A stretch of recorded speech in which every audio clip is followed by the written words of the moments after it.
ആകാശവാണി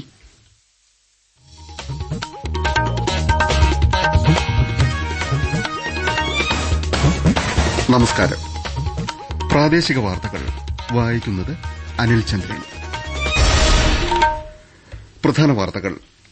പ്രധാനമന്ത്രി ഗ്രാമീൺ ആവാസ് യോജനയുടെ ജാർഖണ്ഡിലെ ഗുണഭോക്താക്കൾക്ക് പ്രധാനമന്ത്രി നരേന്ദ്രമോദി ആദ്യ ഗഡു ഇന്ന് വിതരണം ചെയ്യും.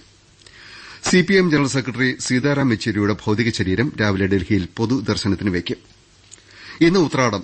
തിരുവോണത്തെ വരവേൽക്കാൻ നാടും നഗരവും ഒരുങ്ങി. ലക്ഷദ്വീപ് ബേപ്പൂർ പാസഞ്ചർ കപ്പൽ സർവീസ് അടിയന്തരമായി പുനഃസ്ഥാപിക്കാൻ നടപടിയെടുക്കുമെന്ന് കേന്ദ്ര സഹമന്ത്രി സുരേഷ് ഗോപി. ഐഎസ്എൽ ഫുട്ബോളിൽ മോഹൻ ബഗാൻ മുംബൈ സിറ്റി എഫ്സി മത്സരം സമനിലയിൽ. വാർത്തകൾ വിശദമായി. പ്രധാനമന്ത്രി ഗ്രാമീൺ ആവാസ് യോജനയുടെ ജാർഖണ്ഡിലെ ഗുണഭോക്താക്കൾക്ക് പ്രധാനമന്ത്രി നരേന്ദ്രമോദി ആദ്യ ഗഡു ഇന്ന് വിതരണം ചെയ്യും. ജംഷഡ്പൂരിലെ ചടങ്ങിൽ 20,000-ഓളം പേർക്കാണ് പദ്ധതിയിലെ അനുമതിപത്രങ്ങൾ വിതരണം ചെയ്യുകയെന്ന് കേന്ദ്ര ഗ്രാമവികസന മന്ത്രി ശിവരാജ് സിംഗ് ചൌഹാൻ ന്യൂഡൽഹിയിൽ പറഞ്ഞു. Desk report. ഇതിനു പുറമെ ഗുണഭോക്താക്കളുടെ ബാങ്ക് അക്കൌണ്ടിലേക്ക് 5 കോടി രൂപയും പ്രധാനമന്ത്രി നരേന്ദ്രമോദി കൈമാറും. പദ്ധതിയിൽ പൂർത്തീകരിച്ച 46,000-ഓളം വീടുകളുടെ ഗൃഹപ്രവേശ ചടങ്ങും ഇതോടൊപ്പം സംഘടിപ്പിക്കും. ആവാസ് പ്ലസ് 2024 ആപ്പും നരേന്ദ്രമോദി പ്രകാശനം ചെയ്യും. ഗുജറാത്തിലെ ഗുണഭോക്താക്കൾക്ക് തിങ്കളാഴ്ചയും മറ്റ് സംസ്ഥാനങ്ങളിൽ പദ്ധതിയിൽ ഉൾപ്പെട്ടവർക്ക് ചൊവ്വാഴ്ചയും ധനസഹായം നൽകും. ആവാസ് യോജനയിൽ ഗുണഭോക്താക്കളാകുന്നവർക്ക് മറ്റു ക്ഷേമ പദ്ധതികളായ തൊഴിലുറപ്പ് പദ്ധതി, സ്വച്ഛ് ഭാരത് മിഷൻ, ജൽജീവൻ മിഷൻ, ഉജ്ജ്വല യോജന, സൂര്യാഗർ മുഫ്ത് ബിജ്ലി യോജന തുടങ്ങിയ പദ്ധതികളുടെ ആനുകൂല്യങ്ങളും ലഭ്യമാകും. അടുത്ത 5 വർഷങ്ങളിൽ 2 കോടി വീടുകൾ പദ്ധതിയിൽ കൂടുതലായി നിർമ്മിക്കും. ഇതിന് 3,06,000 കോടി രൂപയാണ് ചെലവ് കണക്കാക്കുന്നത്. പ്രധാനമന്ത്രി ഗ്രാമീൺ സഡക് യോജനയുടെ 4ാം ഘട്ടത്തിൽ 67,500 കിലോമീറ്റർ റോഡുകൾ നിർമ്മിച്ച് 25,000-ഓളം ജനവാസ കേന്ദ്രങ്ങളെ റോഡ് ശൃംഖലയിൽ ബന്ധിപ്പിക്കുമെന്നും ശിവരാജ് സിംഗ് ചൌഹാൻ അറിയിച്ചു. നാളെ ജംഷഡ്പൂരിൽ പ്രധാനമന്ത്രി 6 വന്ദേഭാരത് എക്സ്പ്രസ് സർവീസുകളും ഫ്ളാഗ് ഓഫ് ചെയ്യും. ടാറ്റാനഗർ റെയിൽവേ സ്റ്റേഷനിലാണ് ചടങ്ങ് സംഘടിപ്പിച്ചിരിക്കുന്നത്. തുടർന്ന് ജംഷഡ്പൂരിലെ ഗോപാൽ മൈതാനത്ത് പൊതുയോഗത്തെ നരേന്ദ്രമോദി അഭിസംബോധന ചെയ്യും. ഇതിന് മുന്നോടിയായി 1.5 കിലോമീറ്ററോളം റോഡ് ഷോയും സംഘടിപ്പിച്ചിട്ടുണ്ട്. 7ാമത് ദേശീയ സുരക്ഷാ നയതന്ത്ര സമ്മേളനം കേന്ദ്രമന്ത്രി അമിത്ഷാ ന്യൂഡൽഹിയിൽ ഉദ്ഘാടനം ചെയ്തു. 2 ദിവസത്തെ സമ്മേളനം ദേശീയ സുരക്ഷാ വെല്ലുവിളികൾ നേരിടുന്നതിന് സംസ്ഥാനങ്ങൾ, കേന്ദ്രഭരണ പ്രദേശങ്ങൾ, കേന്ദ്ര സായുധ പോലീസ് സേനകൾ, സെൻട്രൽ പോലീസ് ഓർഗനൈസേഷൻ എന്നിവയുമായി ചേർന്ന് റോഡ് മാപ്പ് രൂപപ്പെടുത്തും. ഡൽഹി മുഖ്യമന്ത്രിയും ആം ആദ്മി പാർട്ടി നേതാവുമായ അരവിന്ദ് കെജ്രിവാൾ ജയിൽ മോചിതനായി.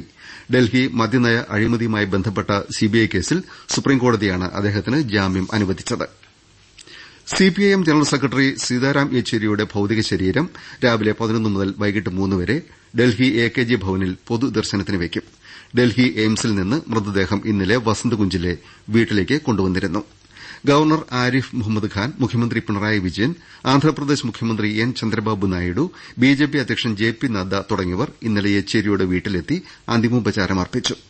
പൊതുദർശനത്തിന് ശേഷം മൃതദേഹം വൈദ്യശാസ്ത്ര പഠനത്തിനായി Delhi all India institute of medical സയൻസസിന് കൈമാറും.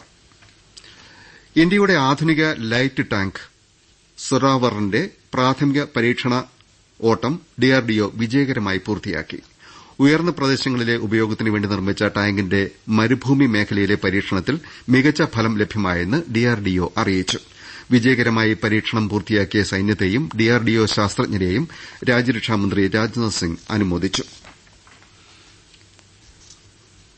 കൊച്ചിൻ ഷിപ്പ്യാർഡ് നിർമ്മിച്ച വാട്ടർ മെട്രോ ഫെറി ഹരിത ബോട്ട് കൊച്ചി വാട്ടർ മെട്രോയ്ക്ക് ജലഗതാഗതത്തിനായി കൈമാറി. വൈദ്യുതി ഹൈബ്രിഡ് സംവിധാനത്തോടുകൂടിയ ബോട്ട് മെട്രോ ഷിപ്പ്യാർഡ് ഉദ്യോഗസ്ഥരുടെ സാന്നിധ്യത്തിൽ കപ്പൽശാലയിലാണ് വാട്ടർ മെട്രോ ഏറ്റുവാങ്ങിയത്. കൊച്ചി കപ്പൽശാല നിർമ്മിക്കുന്ന രാജ്യത്തെ ഏറ്റവും വലിയ മണ്ണുമാന്തി കപ്പലിന് കേന്ദ്രമന്ത്രി സർബാനന്ദ സോനോവാൾ മറ്റൊരു ചടങ്ങിൽ ഓൺലൈനായി കീലിട്ടു. ഡിസിഐ ഡ്രെഡ്ജ് ഗോദാവരി എന്ന പേരിലാണ് കപ്പൽ നിർമ്മിക്കുന്നത്. ഇന്ത്യയിലെത്തുന്ന ഏറ്റവും വലിയ ചരക്ക് കപ്പൽ എംഎസ്സി ക്ലോഡ് ജിറാർഡെറ്റ് വിഴിഞ്ഞം തുറമുഖത്ത് കണ്ടെയ്നറുകൾ ഇറക്കി പോർച്ചുഗലിലേക്ക് യാത്ര തിരിച്ചു. മലേഷ്യയിൽ നിന്നാണ് കപ്പൽ വിഴിഞ്ഞത്തെത്തിയത്. പ്രാദേശിക വാർത്തകളാണ് കേൾക്കുന്നത്. ഇന്ന് ഉത്രാടം. നാളത്തെ തിരുവോണത്തെ വരവേൽക്കാനും ഒരുക്കങ്ങൾ പൂർത്തിയാക്കാനും നാടും നഗരവും ഒരുങ്ങിക്കഴിഞ്ഞു. ഓണക്കോടിയെടുക്കാനും സദ്യവട്ടങ്ങൾക്ക് സാധനങ്ങൾ വാങ്ങാനുമായി അവസാന ഓട്ടത്തിലാണ് മലയാളികൾ. ഈ നെട്ടോട്ടത്തെയാണ് ഉത്രാടപ്പാച്ചിലെന്ന് വിശേഷിപ്പിക്കുന്നത്. വയനാട് ദുരന്തത്തിന്റെ പശ്ചാത്തലത്തിൽ പൂക്കള മത്സരം ഉൾപ്പെടെ ആഘോഷ ഇനങ്ങൾ പലതും ക്ലബ്ബുകളും സ്ഥാപനങ്ങളും വെട്ടിക്കുറച്ചിരുന്നു. എന്നാൽ കോളേജുകളിലും സ്കൂളുകളിലും സ്വകാര്യ സ്ഥാപനങ്ങളിലും ഓഫീസുകളിലും ഓണാഘോഷം സംഘടിപ്പിച്ചിരുന്നു. ശബരിമലയിൽ ഓണപൂജകൾ പുലർച്ചെ ആരംഭിച്ചു. ഇന്നലെ വൈകിട്ട് ഓണ കന്നിമാസ പൂജകൾക്കായി സന്നിധാനത്ത് നട തുറന്ന് ദീപം തെളിയിച്ചു. തുടർച്ചയായി 9 ദിവസം ഭക്തർക്ക് ദർശനത്തിന് ഇത്തവണ അവസരമുണ്ടായിരിക്കും. ചടങ്ങുകൾ പൂർത്തിയാക്കി ഈ മാസം 21 രാത്രി 10 നടയടയ്ക്കും.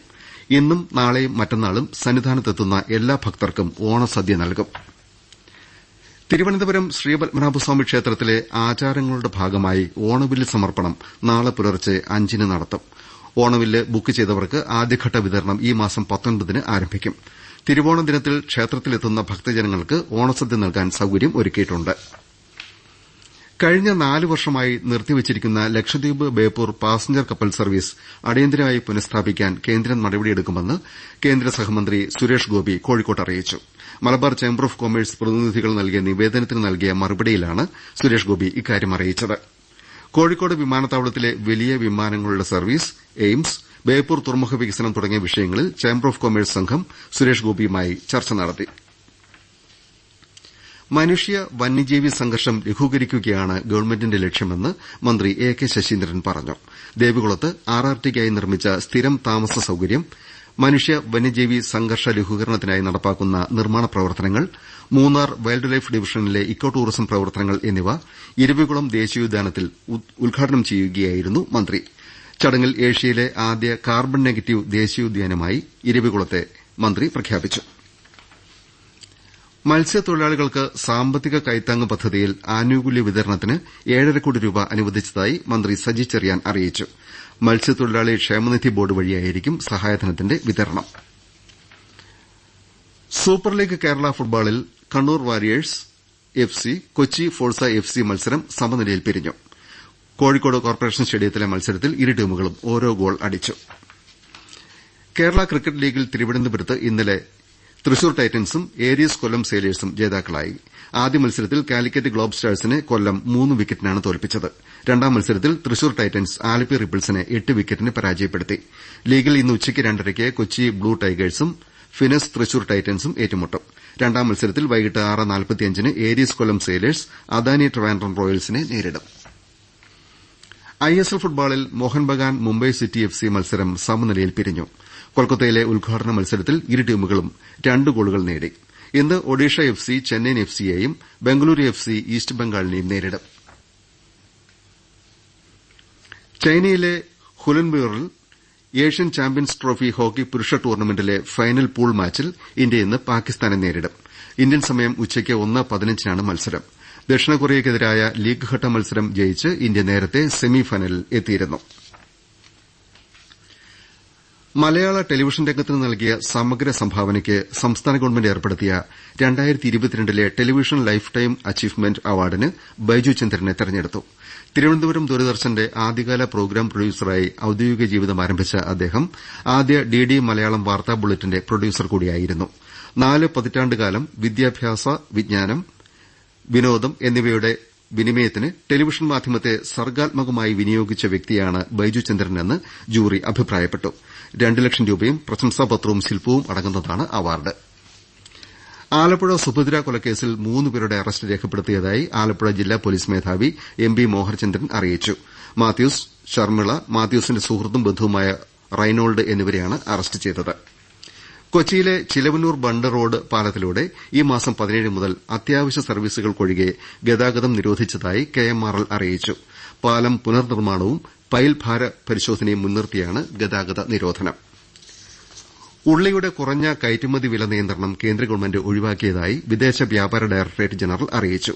നേരത്തെ കുറഞ്ഞ കയറ്റുമതി വില ടണ്ണിന് $550 നിശ്ചയിച്ചിരുന്നു. പ്രധാന വാർത്തകൾ വീണ്ടും.